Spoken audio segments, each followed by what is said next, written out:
दोस्तों अस्सलाम वालेकुम। उम्मीद है कि आप सब खैरियत से हों। साथ ही ये दुआ है कि आप तमाम दोस्तों के जो मसाइल हैं खुदा के हुक्म से साथ खैरियत के हल हो जाएं। कमेंट्स में आमीन लिखकर तमाम दोस्तों की हौसला अफजाई ज़रूर कीजिएगा, न जाने किसकी दुआ को कबूलियत का शर्फ मिल जाए। दोस्तों, पेशे के एतबार से मेरा ज़्यादातर वक्त गल्फ़ कंट्रीज़ में गुजरता है और जैसा कि आप लोग जानते हैं कि आजकल दुबई की सैर हो रही है। जिंदगी यहाँ बहुत तेज है, लोगों का ज्यादातर वक्त कमाने में ही निकलता है। इसीलिए अक्सर बेशतर लोग खाना पकाने के बजाय फूड डिलीवरी की सर्विसेज लेते हैं। तो हमें भी एक रेस्टोरेंट का खाना भा गया था। अक्सर ही वहां से खाना ऑर्डर करने लगे तो इस तरह डिलीवरी बॉय से अच्छी खासी बातचीत हो गई। बातों बातों में उन्होंने एक वाक़या बताया जो आप दोस्तों के साथ शेयर कर रहा हूं। उम्मीद करता हूं कि भट्ट साहब भी ये वाक़या सुन रहे होंगे। भट्ट साहब वाक़ये की शुरुआत इस तरह से करते हैं कि एक रोज़ वो शारजा मोहल्ला में डिलीवरी के लिए गए थे। मोहल्ला शारजा का एक ऐसा एरिया है जिसमें तरक्याती काम अभी भी जारी है और ये वाक़या चौंके 9 से 10 साल पुराना है। तो उस वक्त वहां कुछ ही बिल्डिंग्स बनी होंगी, बाकी अंडर कंस्ट्रक्शन थी। भट्ट साहब जब डिलीवरी के लिए मतलूबा अपार्टमेंट पहुंचे, बेल बजाई लेकिन कोई न निकला। फिर गौर करने पे अंदाजा हुआ कि बेल काम नहीं कर रही, तो डोर नॉक कर दिया। नॉक करते ही एक खातून ने दरवाजा खोला। भट्ट साहब उन खातून को देखकर काफी हैरान हो गए। खातून साड़ी पहनी हुई थी और बहुत लंबा सा घूंघट निकालकर अपना पूरा चेहरा छुपाया हुआ था, जैसे अक्सर इंडियन मूवीज में नई नवेली दुल्हन को दिखाया जाता है। भट्ट साहब ने बैग उन खातून की तरफ बढ़ाया, लेकिन वो वैसे ही घूंघट निकाले सर झुकाए खड़ी रही। तो भट्ट साहब ने बैग डोर के सामने रखा और चूंकि ऑर्डर ऑलरेडी पेड था तो वो वापस हो लिए। भट्ट साहब कहते हैं कि अब ये रोज का सिलसिला बन गया। रोज उनके रेस्टोरेंट में उस अपार्टमेंट से ऑर्डर आने लगा। लेकिन अजीब बात ये थी कि जब कोई और डिलीवरी करने चाहता तो डोर ना खुलता। मैं दूसरे डिलीवरी बॉयज को बता चुका था कि उनकी बेल काम नहीं करती है, लेकिन वो कहते हम कितना ही डोर नॉक करें तब भी डोर कोई नहीं खोलता। खाना ऑलरेडी पेड होता था तो वो लोग वहीं डोर के ऊपर रख के आ जाते। इससे भी अजीब और ना समझ में आने वाली बात ये थी कि जब मैं डिलीवरी करने जाता तो मुझसे पहले जितनी डिलीवरीज हुई होती थी सब वहीं डोर के ऊपर रखी हुई मिलती। मैं जब डोर नॉक करता वही खातून रोज़े अव्वल की तरह लंबा सा घूंघट निकाले डोर खोलती। मैं खाना रखता और वापस हो जाता। जब तक मैं लिफ्ट में जाता या सीढ़ियों से उतरता वो खातून वहीं खड़ी रहती।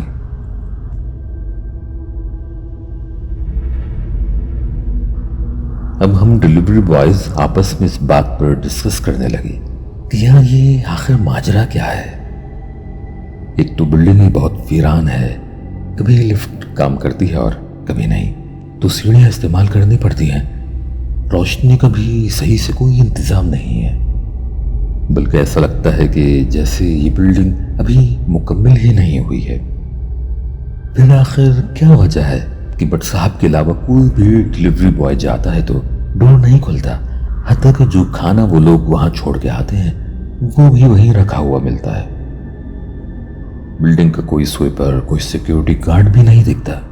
और मैं जब उनको कहता कि मैं तो जब भी जाता हूँ एक खातून डोर खोलती हैं, बोलती कुछ नहीं, बस साड़ी में मलबूस लंबा घूंघट निकाले खड़ी रहती हैं, तो वो सब और मेरा मजाक बनाने लगते कि आखिर वो खातून आप ही के जाने पे क्यों बाहर आती हैं। और हम सब ये बातें हंसी मजाक में ले रहे थे, लेकिन क्योंकि हम जानते नहीं थे कि ये सारा किस्सा किस मोड़ पे जाके खत्म होने वाला है।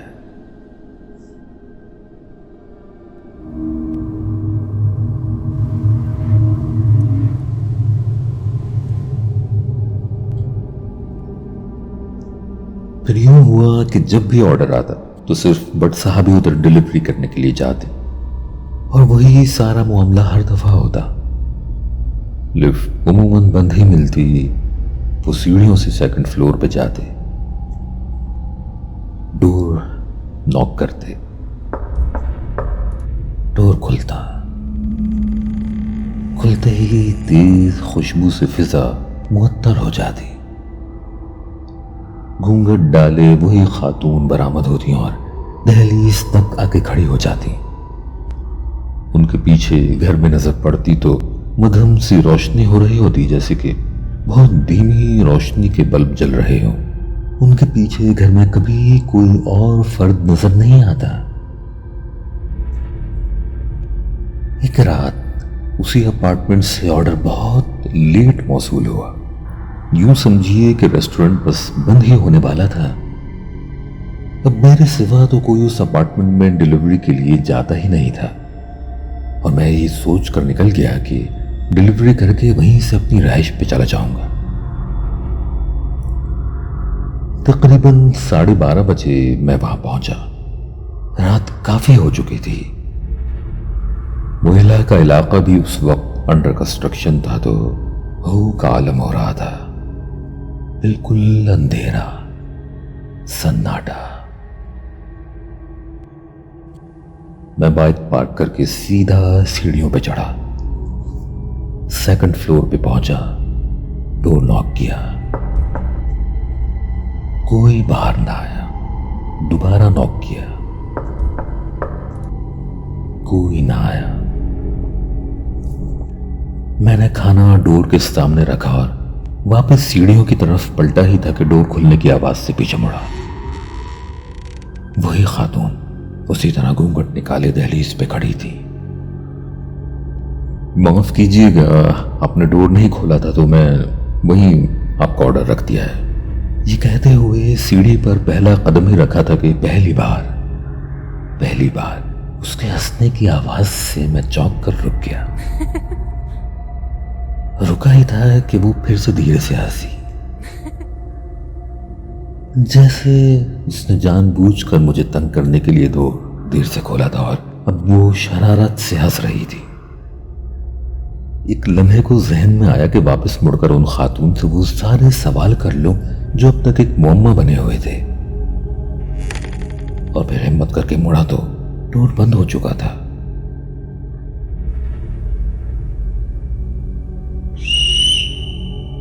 उसी वक्त एक जोरदार सीटी से बिल्डिंग गूंज उठी। कोई सीढ़ियों से ऊपर की तरफ भागता हुआ आ रहा था और वही सीटी बजा रहा था। अब जो वो शख्स मेरे करीब पहुंचा तो देखा कि एक बंगाली आदमी हाँफता हुआ मेरे पास भागता हुआ आ रहा है और बहुत गुस्से से कहने लगा कि तुम रोज इधर खाना क्यों रख कर जाते हो? खाना यहां रखे रखे सड़ जाता है, कितनी स्मेल हो जाती है बिल्डिंग में, तुमको कुछ मालूम भी है? हमारी अभी यहां पे ड्यूटी स्टार्ट नहीं हुई है, हम हफ्ते के हफ्ते आते हैं। कैसी बात कर रहे हैं आप, और इस तरह गुस्से से क्यों बात कर रहे हैं आप मुझसे? जब ऑर्डर्स आएंगे तो हम तो डिलीवरी के लिए आएंगे ही, यही हमारा काम है। हमें इस बात से क्या लेना देना कि ऑर्डर्स करने वाला खाना उठाए या वही छोड़ दे। गुस्सा ना करें तो क्या कहें, यहां से आपको कौन ऑर्डर देगा? यहां इस बिल्डिंग में तो कोई अभी रहता ही नहीं है, आप न जाने किसके ऑर्डर्स यहां रख के चले जाते हैं। कोई नहीं रहता? भाई क्या कह रहे हैं आप? यहां सेकंड फ्लोर पे मैं 1.5 महीने से ऑर्डर दे रहा हूं, यह एक खातून ऑर्डर्स रिसीव करती हैं। ये सामने वाले फ्लैट में अभी ऑर्डर लेकर गई हैं वो अंदर। मेरे ये कहने पर वो मुझे हटाते हुए उस फ्लैट की तरफ बढ़ा। चाबी लगाकर डोर खोला, अपनी बेल्ट से टॉर्च निकालकर रोशन की और मुझे आवाज देकर कहा कि आओ, इधर आओ, झांको अंदर, कौन है यहां पे? मैं आगे बढ़ा और डोर तक जाके रुक गया। वो फ्लैट बिल्कुल खाली था, यहां तक कि फ्लैट के अंदर रंग रोगन के डब्बे और इसी तरह का सामान फैला हुआ था। अंदर जाने की मुझ में हिम्मत ही नहीं थी। गार्ड टॉर्च की रोशनी पूरे फ्लैट में घुमाकर बंगाली में न जाने क्या पड़पड़ा रहा था और मैं अपने हवासों में गुम उसी जगह खड़ा था जिधर अभी कुछ लम्हों पहले तक एक औरत खड़ी थी जिसको मैं 1.5 महीने से देख रहा था।